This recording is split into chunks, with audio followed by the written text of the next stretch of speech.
Hey, what's up, guys? It's been a minute since I posted on this channel. Just been super busy, but that's not going to happen again anytime soon. I pretty much am all set to put a video out every other day like I used to. So yeah, sorry about that for taking that long of a hiatus. But well, I was going to post something last night, but last night I ended up watching that Joe Bob Briggs 24-hour marathon. It's still going on now. It ends at 9 tonight, but I watched a lot of it last night, and I'm kind of movied out for right now. But I wanted to get this review out for this season of a show I watched throughout the past week, and one of my favorite, it is my favorite show of all time, hands down, actually, the more I think about it. This was the show that got me into horror, pretty much. Like, when I was young, I used to see this on HBO all the time. Really love this show, but this first season in particular is really special to me.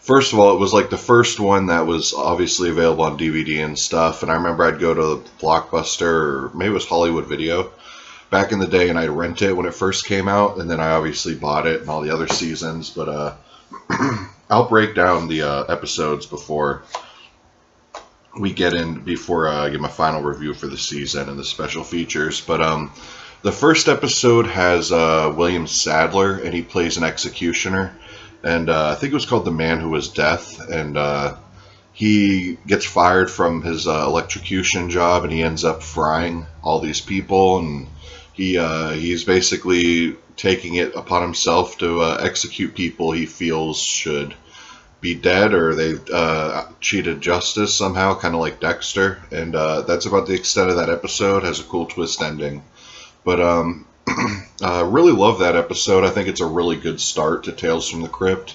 I love William Sadler and pretty much everything I've ever seen him in, and he's been like a Tales from the Crypt mainstay. He's even in, I'm pretty sure he's in both movies that they made. I'm pretty sure he's in both movies. But really strong start to the season. Love that episode. And the next episode is one of my top 5 favorite episodes of all time. I'm sure it's a lot of other people's too. But that's All Through the House, and Larry Drake from Darkman and Dr. Giggles plays an escaped loony bin kind of patient, and he's dressed up as Santa, and he's basically terrorizing this mother and daughter, who the mother's not a saint herself, which you realize early on in the episode, but has one of the best twist endings. I loved that episode with a passion. I thought it was kind of chilling back when I was a little kid and I saw it for the first time. I think Larry Drake is awesome as the deranged Santa. Just a perfect Tales from the Crypt episode. Love the whole vibe of it.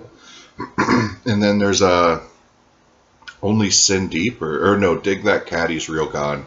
And it's got, I can't remember the guy's name. He's in The Sopranos and stuff, and The Matrix, but he plays like this, like a sideshow circus act where he could die 9 times. He gets implanted with the brain of a cat, or something like that, which gives him, he could die 9 times. And there's a twist ending, which when I first saw, I didn't see coming at all. And really, I love that the ending made that episode what it was. It was just a really fun episode, had a really big carnival atmosphere and stuff, and it was just a really enjoyable episode. And that leads me also to every episode, I think pretty much every episode of Tales from the Crypt has like a really good twist ending where the bad person or whatever in the show, or whoever's trying to be slick, ends up getting what's coming to them, and that's one of the joys of Tales from the Crypt. But yeah, I love that episode. And then the next episode has, I think it's Lea Thompson from Back to the Future. I think that's her name. But she plays a prostitute, and she's tired of living the prostitute life, and she wants to be like a arm candy to a rich billionaire or whatever. So she ends up selling her beauty to a pawn shop for like money and stuff to get involved with this billionaire guy. And it ends up backfiring on her, and she literally sells her beauty. She starts aging at a rapid rate and stuff. But really love that episode. Really strong episode. It's this. See, I'll get to that at the end of all the episodes. But yeah, really love that episode. Lea Thompson's smoking hot. Love the makeup effects, the ending of it, the overall vibe of it. Really awesome, and it really exemplifies why it should have been on HBO, which it was. Because they could have showed more adult themed stuff like this episode, which I thought was cool. And The next episode was Lover Come Hack to Me, and it's this woman who, like, her family lineage or whatever, really questionable stuff, and she gets married, and this woman, I don't remember what I've seen her in. It may have been like People Under the Stairs or something. I don't remember what it was, but I've seen her and stuff. But she's like this crazy woman, and the younger dude, ends up marrying her and all that, and there's a twist ending with that one. It's my least favorite of the whole season, but it's still really strong. It's a lot. This episode's better than probably some of the best episodes from the last few seasons. Like, it's still a strong episode. So it's just my least favorite out of all the good ones you have here. And I know there's one I'm missing before the last one. Let me see which one it was. No, there's only one left. Yeah, there were 6 episodes.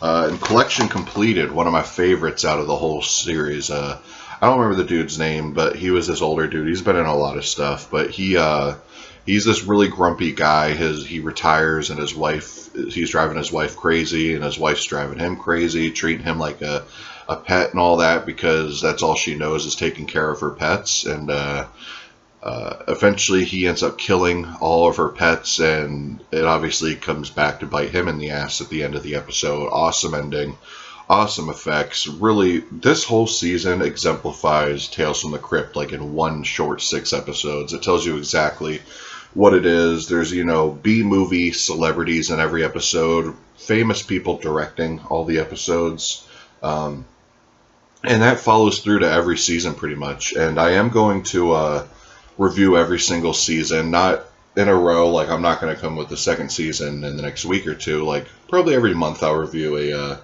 a season of it or something. But yeah, this season is a 10 out of 10. Love every second of this season. Definitely worth it. You could find it for $10, and I think you can find it paired with season 2 for like 15 or 20, and season 2 is worth it too. But what's really cool about this set here in particular is there's a feature-length documentary called Tales from the Crypt, from comic books to television, and it goes all into the comics from the 40s and stuff, and how it was banned, and interviews with like R.L. Stine and Graham Ingalls and famous horror comic book writers and stuff. And it's a really awesome documentary. I've watched it tons of times. Like, when I first got this DVD set, I used to draw a lot and stuff, and I'd always have that documentary on in the background just because it's amazing. One of the best documentaries I ever seen. There's an introduction by the Crypt Keeper, Crypt Keeper's history of Season 1, and there are subtitles. So, yeah, the packaging is awesome. Love this movie. Definitely get it. I know you could buy the whole entire series in one box set now at Walmart and places like that. So if you don't have any of the seasons, definitely worth it. Especially because I think you can find it for like 60 or 70 bucks. So you're paying less than $10 a season. So yeah, definitely pick it up. I already picked up all the original ones, so there was no need for me to get that set. But yeah, definitely get this collection if you're a horror fan and don't have it in your collection. Awesome. And then Scream Factory released every single movie except Ritual. So Tales from the Crypt is a horror lover's dream in one TV show. So anyways, guys, I'll catch y'all with a video either tomorrow or the next day. Peace.